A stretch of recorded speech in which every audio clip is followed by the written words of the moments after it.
السلام عليكم ورحمة الله وبركاته. حبايب قلبي عاملين ايه؟ يا رب تكونوا بخير. تعالوا كده نصلي على النبي.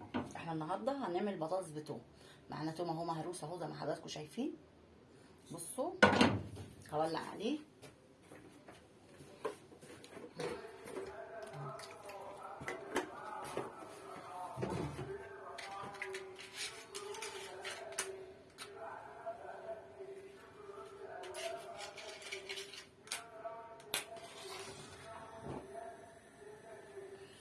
خليكم معايا.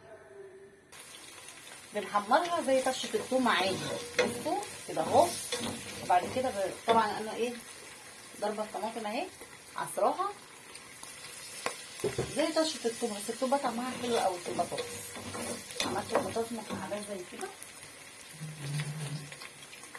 بصوا تبقى حلوة.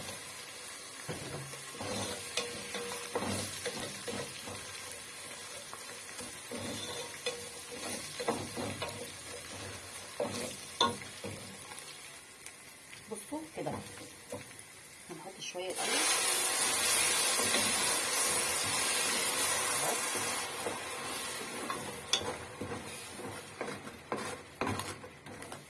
كده. بعد كده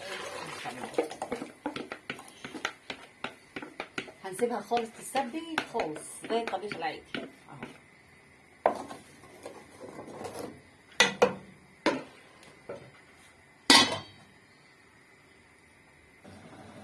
حبايب قلبي وديت الطبيخ هنا الدمعه بتتسبك لسه، وهعمل هنا شويه رز.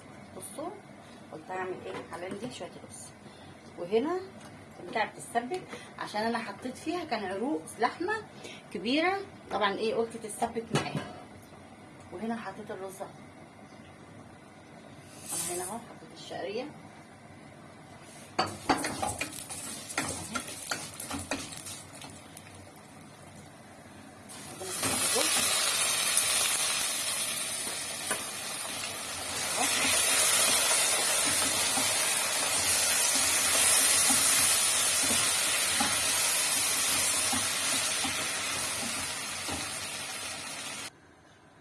حبايب قلبي. انا حطيت البطاطس اهي. بصوا اهو.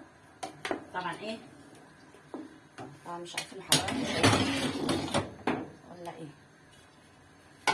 بصوا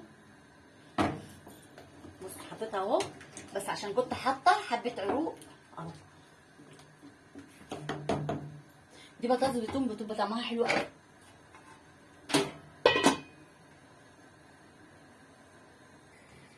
حبايب قلبي اهو. بصوا خدت قلبتين كده، بس هحط ايه اللحمه معاها كده.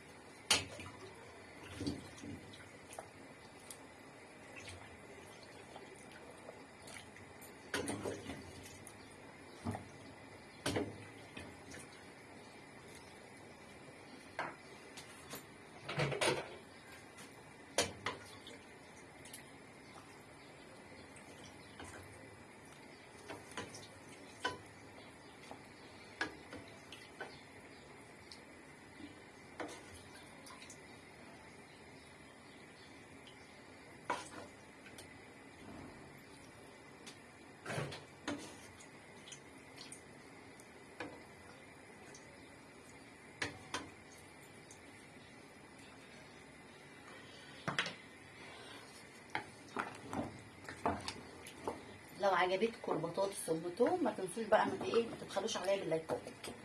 بصوا ما شاء الله بتبقى حلوه قوي والله.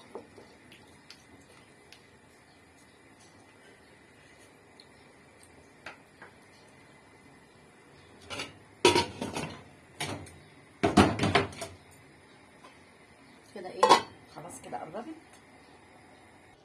حبايب قلبي انا خلصتها اهو. بصوا ما شاء الله خلاص كده واهو غرفت اهو. شايفين؟ بصوا ايه رايكم؟ طعمها حلو قوي والله، لو جبتوها طعمها جميل. بصوا ماسكه الكبشه وسريعه. لو عجبكم وعجبتكم ما تنسوش اللايكات في مطبخ نوجة.